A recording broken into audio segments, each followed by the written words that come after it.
Welcome to the SDR Accelerator podcast. According to recent industry data, the average on target earnings for small medium business account executives is actually $4,500 a month higher than that of SDRs. And what's crazy about that is LinkedIn is full of SDRs stuck in their roles for 2, 3, even 4+ years. And so my goal is to help SDRs make the jump to AE as fast as possible. And so on this podcast, I interview successful account executives to uncover how they made the leap from SDR to AE, sharing the right moves to make and what to avoid, all to basically help you land that promotion in under 18 months. And so today we're diving into a success story with Blake Williams. If you're watching the screen, his name says Christopher, but he goes by Blake. He was an SDR at OneTrust for just 11 months before promoting to an SMB AE there. How's it going today, Blake? Good, good. Thanks for having me. Yeah, absolutely. Glad to have you. So, first question I just want to ask is what made you actually get into tech sales? Yeah. So before tech sales, I ran a small business in the city of Atlanta. Jumping into our marriage, so I got married a couple years ago. Didn't want to drag a small business and the pains and just kind of the day to day that comes with that into a new marriage, and wanted to move into a career that had more stability, higher kind of the back end. Wanted that financial freedom, but the flexibility that comes with sales, yet the stability that comes with Hmm. benefits. Yeah, absolutely. I feel like sales is just one of those jobs, probably the closest you can get to entrepreneurship without being without being an entrepreneur and seeing the upside of it.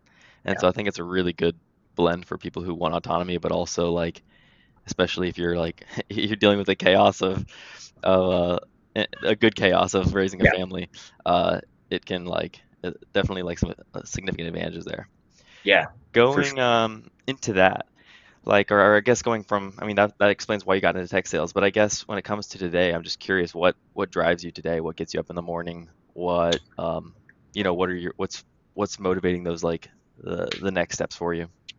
Yeah, no, great question. You alluded to family, and off camera, we had a quick conversation connecting about fatherhood, and let's see, roll back 11 months, we welcomed our first child into the world, and when I was in the crux of, okay, hey, where do I go from here with the small business? It knowing we were shortly into our marriage, and we were wanting to have kids pretty quickly, and that was a huge driving factor and still is today. So um, the freedom and the flexibility is huge, but being able to provide and put that kind of safety and security blanket around for my family Hmm.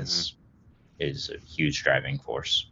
Absolutely. Makes sense. I am curious, do you have like a 5-year plan or anything like that of like either where you want to be, the type of role you want, and or would you like to go back to owning a business one day once you have more of a nest egg, or I'm just kind of curious, or you're just kind of like not sure yet?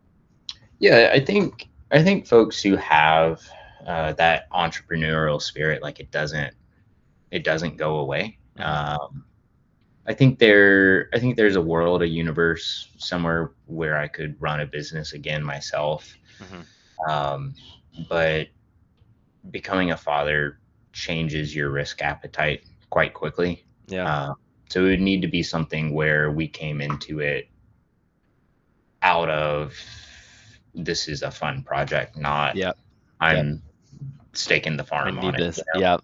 Yep. Definitely feel Yeah. that.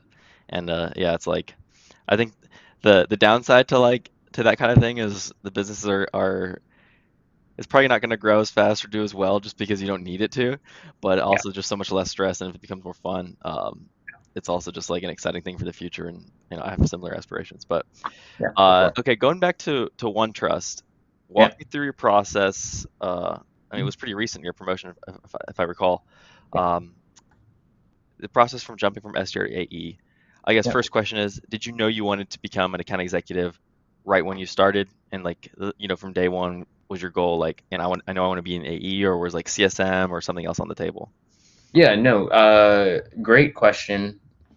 When I was looking to move into tech sales, my my father's been doing SaaS sales for the better part of 28, 30 years now. Wow. So kind of always saw growing up at the the life it provided for him and our family. Hmm. Didn't kind of wanted to make my own path, but when past the line, I was like, hey, okay, it's time for me to make the move. Hmm. I wanted to step in directly into an AE role, but reached out to several friends and mentors who are in the industry at some of the top companies, Hmm. and they all suggested, hey, you're going to be better off and be better equipped for the long run if you start here at the bottom. Yep. It's going to suck. You're going to have to go through the grind. It's not going to be fun, Yep. but put your head down, do the work, get promoted. Yep. I think it's really wise, especially because now what I'm doing with SDR Accelerator, I'm just combing through hundreds of LinkedIn profiles trying to find people to interview or people to chat with, and so often I see people take like entry level AE roles, Hmm. and then they do that for a couple of years, and then no one, like a lot of the other companies, often won't take them seriously. And so Hmm. there's going to be exceptions, of course, to this, and sometimes people can make it work. But oftentimes I see they have to, after doing a couple years of that, sorry, my mic's being all stuttery, but a couple years of that, join, Yeah. start as an SDR, which is kind of like makes this couple of years like, well, you made income, so nothing's wasted. But still, like you could Yeah. have just started at SDR and jumped sooner. So it seems like that's a good piece of advice and a wise move. Yeah, and we have a couple new hires in uh, our BD org that kind of went through that same thing, Yeah. and like I feel for them, Yep. but yeah, It's good to know, and that's why hopefully this can reach people sooner rather than later. yeah, Um, for you, was the plan always to kind of like, were you pretty much dead set on promoting internally? Did you join maybe OneTrust because you saw a route there, or were you just kind of like, I don't care, I'm gonna do this SDR role. If there's no option open here, I'm gonna jump externally after a year. Like, what was your thought process there? yeah. No, when I was evaluating kind of where I wanted to start my career here, there were a couple factors I was looking for. One, as companies are moving generally not completely, but away from the remote landscape. Hmm. I live in Atlanta. One of the big advantages I had was okay, hey, I'm in a big city where tech is growing. Hmm. I could use that to my advantage and give me a leg up over folks who live outside of a city and are only able to apply for remote only roles. So that was kind of the first criteria. Hey, let's use every advantage we have.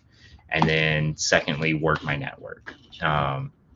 So through the network I had built up, the connections I had built, um, there were a couple through lines, and they kept pointing back to OneTrust. Hmm. Um, and then additionally, kind of the last kind of ring there is I wanted to find a company that had some brand recognition, was a market leader, and sold a product I could get behind, Hmm. or a solution, So, and I feel like I was able to check all of those boxes here at Pretty OneTrust. pretty wise.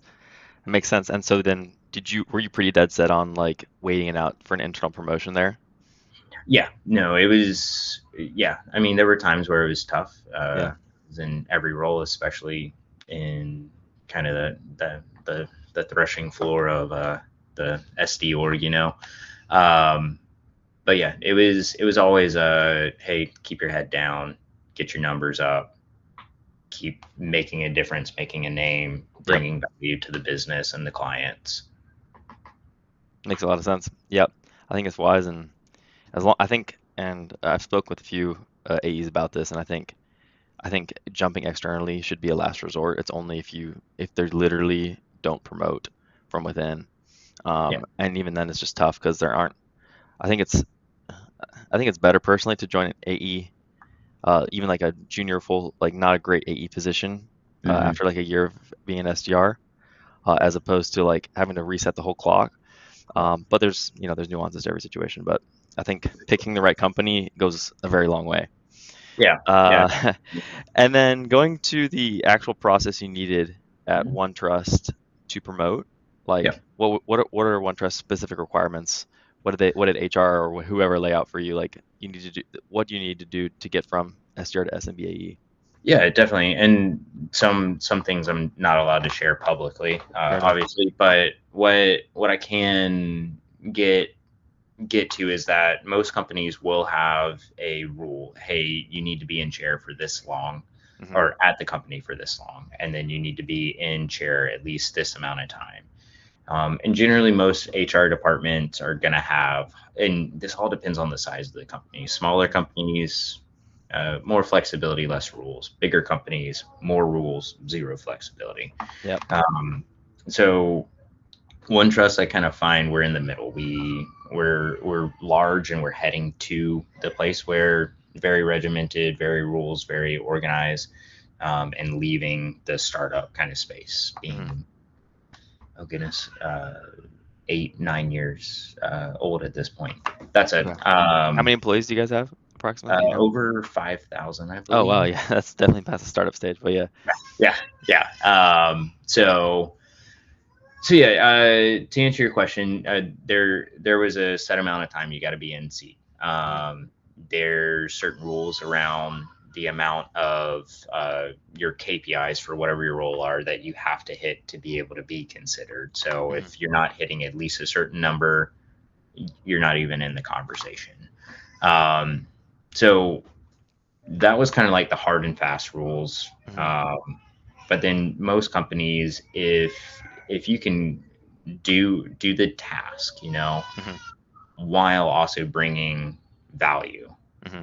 um, and then internal networking. I had a mentor call it building a swell of support. Um, that goes a long way. Yeah, So absolutely. So you're saying so that going to that last point, the building as well of support, are you just saying is that basically building like internal champions for yourself kind of thing? exactly. So like it, when I went to move into the SDR world, I went and watched videos much like what this is going to be. Hmm. Hey, like how do I get this job? What's the language I have to speak? And I learned that I needed to prospect the hiring manager, and I needed to treat him just like I would then be doing the role. I So got you. Yeah. I had BDR my way into a BDR role, Yep. Yep. Yep.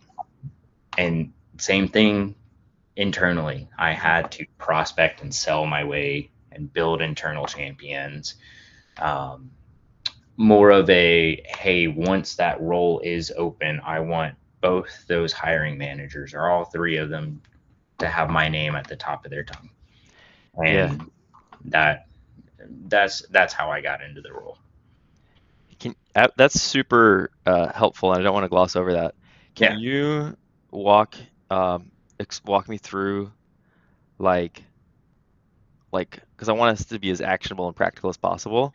yeah. Like what specifically like how soon before promotion did you network? What did it look like? Was it a Slack? Was it you're in office maybe like what specifically maybe one example or one or two examples of like something you actually did um to actually like live out this sort of like building out your network. Yeah, for sure. So okay, so I started in June of last year, and I would say the first 6 months I Hmm. spent heads down, learn the role, hit my numbers, exceed my numbers. Hmm. So first 6 months, hey, get in seat, figure figure out whatever I got to do to get to number. Hmm. Then okay, cool, I've achieved that 3 months in. Now I'm doing that consistently, quarter on quarter, and regularly was meeting with leadership. Hey, how can Hmm. I continue to bring more value? How can I make a name? How can I? With sorry, with your own leadership, like the Yeah, my SDR leadership or yeah, SMB leadership. yeah. Okay, So my frontline manager and then his director, I second would line. regularly put Gotcha. syncs on, some skip levels, if you will. Yeah. Um, just kind of continuing to touch base. Hey, cool, I'm doing this. Mhm. What else can I do? Like, um, stick the squeaky wheel gets the oil, kind of Yeah. always like keeping your face present. Mhm. So that was 3 months, and then by 6 months it was okay, cool. I'm hitting quarter on quarter. Now, how do I be more linear and have month on month on month Mhm. linearity? Um, and then once that 6 month point hit, I was doing that on top of taking up leadership roles in the org. Mhm. So, okay, I was doing the day to day task Mhm. and then bringing value to my immediate organization. Mhm. I had to build that champion there internally. Yep. Then, then at that point, then it was like, okay, who do I need to talk to in the AE world? Mhm. While the way we uh, kind of structure the BDR role, we work in very tight lockstep support of our account executives we support on the enterprise side. Yep. Very similar to almost like an inside sales kind of role, Mhm. or at least that's how I approached it. Mhm. Um, so was building champions there, kind of continue to have as I was doing the day-to-day task for them, I was also, hey, teach me why you're doing this way, or why you're not doing this other thing. And when appropriate, hey, when it comes time, what do you think you would want to see out of me that you would feel comfortable to put my name in as a reference? So building those roles, and that was probably around 8 months in. Um, and then it was simply putting time on the calendar for the hiring managers, getting to know them, essentially having an interview that wasn't an interview, Mhm. which was great. I probably had 3 or 4 meetings. Those hiring managers treated them like they were interviews, Mhm. but it gave me the opportunity to get to know them Mhm.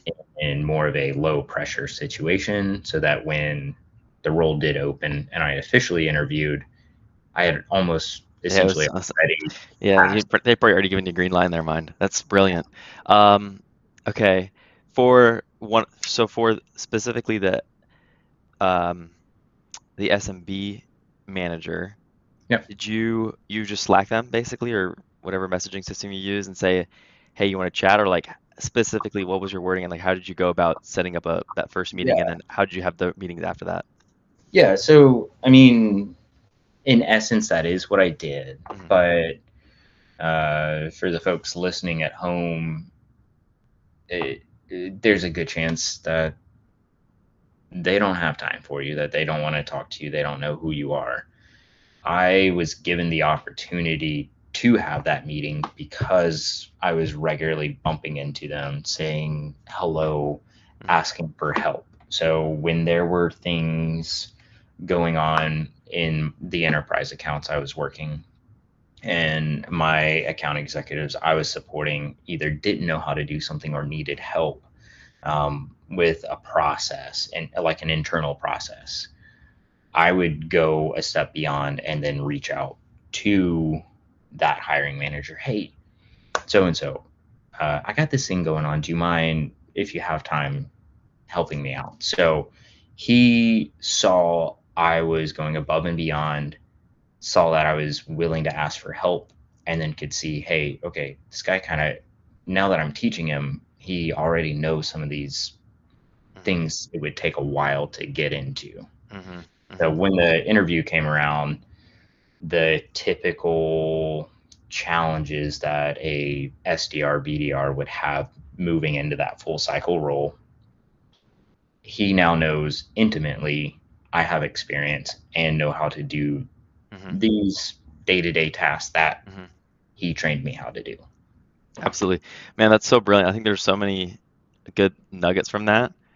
And like just to summarize, I think what I'm hearing is like you kind of don't have a right too much to like maybe get these people's time until you prove yourself as a high performer. So it's like I think some mistake people make is they network too close to the sun way too soon, and that just like looks bad and it's kind of cringy, and it's like people know what you're doing. The Yeah. other mistake is there's some really hard workers who are too scared or never. network, and so then that's also a mistake. It's like, and so it's like, how do you? So it's kind of like step one is grind, grind, grind. Demonstrate, set yourself up as a top performer. Mhm. Your managers are speaking, they're talking behind closed doors, probably to SMB management, everyone, and so your name's at the top of the list. Then next step is you kind of like uh, ask an SMB manager for help with something, which Mhm. shows like you're curious, you're humble, you're not afraid to talk to them. Then it gives you kind of permission to like actually set time on their calendar for, my guess, phrase it as like an unofficial type of interview. And I guess real quick, like how'd you phrase, like after you asked them those questions, how'd you phrase that meeting that you had with them of like, and how'd you prepare for it? Yeah, no, this was probably back in January or February, so forgive me if my mind's not No, you're fine. that sharp. I think I threw time on his calendar and just called it a connect, and Hmm. I put an agenda in and was very clear in the agenda that wanted to connect to get to know him better, Hmm. share my plan goal for the Hmm. next 5 years, and learn what he wants out of his account executives. And then I think the last point I put was find out what he needs to see out of me via growth Hmm. or exemplification that would make him not consider any other name. Or maybe I Did you phrased you threw it. that like all in an agenda? Did you even like tell him did you even ask him like, can I put some time on, or did you just like throw that blindly on his calendar? No, I dropped him a Teams message. It was like, hey, Okay. do you mind if I think do you mind if I grab 30 minutes of your time next week or Okay. start throwing on a regular monthly biweekly sync? And he said, yeah, that's fine. And then in the agenda I dropped like, hey, Boom, all that like stuff. Dude, I'm that's so I'm, brilliant. I'm here to Okay. win. Yeah. And then you made it recurring too, like off the jump, and just said, dude, Yep. that's so smart. I think quota is important. Like you kind of Hmm. need to hit the bare minimums, but honestly, if you hit 120% versus 170% of quota, Yeah. that doesn't matter. Like to me, or to, not to me, but to Yeah. managers, after you hit that 100%, it's all a Yeah. wash. Hmm. This is worth 10 to 100 times more. And I think that was something Yeah. I was not very good at. Is like, I mean, I got the promotion, Yeah. but like people around me, uh, sometimes you just play a different game through like Yeah. networking. You're playing a different game, so that's like super helpful context. Yeah. Yeah. Uh, Same here. Like I wasn't great about showing my number because I'm not like a showy, flashy kind of yeah, person. it's awkward to I and you shouldn't brag about yourself. It's off-putting, but it's like, yeah. Yeah, like I took 2.5 months of paternity leave during that Dang. 11 months of my SDR time. And when I communicated, I had a management change some Mhm. point during my time as a SDR, and or we call them BDRs here, but the new guy didn't know who I was, and I communicated my number, and he was like, "What?" I was like, "Yeah, and 2 months. So my actual number for time in chair is this." And he was really floored, and he was like, "Hey, I'm gonna stay out of your way. Do whatever you're doing. I can't coach any better than that." You're like, oh, thanks. Yeah, I was like, "Thanks, man. Which, Cool." which is even, I mean, that's even more reason to go to the like.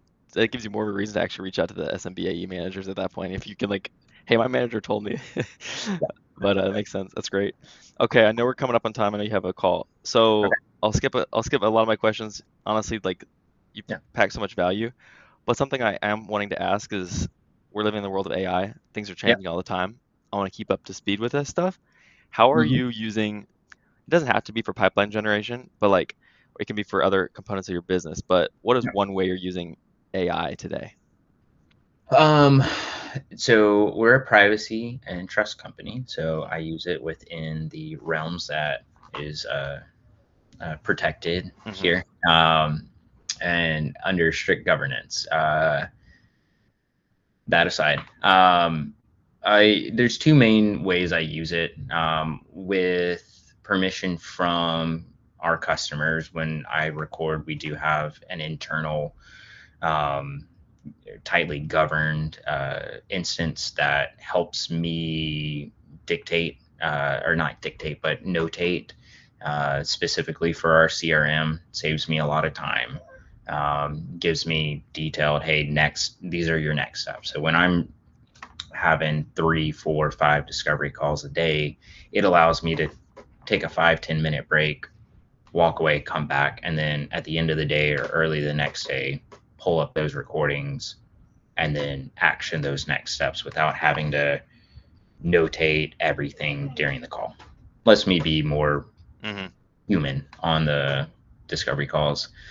And then additionally, I've built out a model here internally to help me prospect and just kind of run down market trends or publicly available reporting. So your 10Ks, quarterly earning reports, to see what's going on in companies very quickly, to know, hey, okay, they're expanding here, they have an initiative there.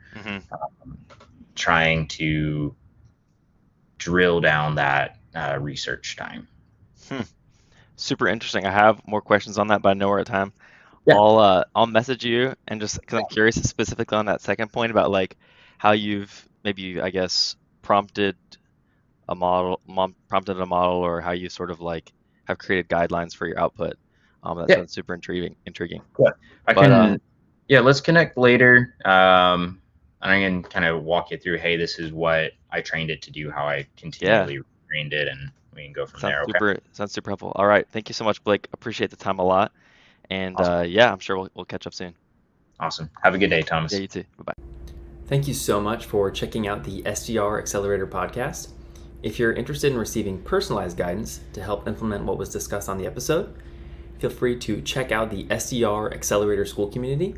You'll get personalized sessions to help you map out your career and life goals, weekly Q&A sessions, workshops, AI consulting, accountability groups, and access to some of these account executives I'm interviewing, as well as myself. You can check out the link in the description below, and hope to see you soon.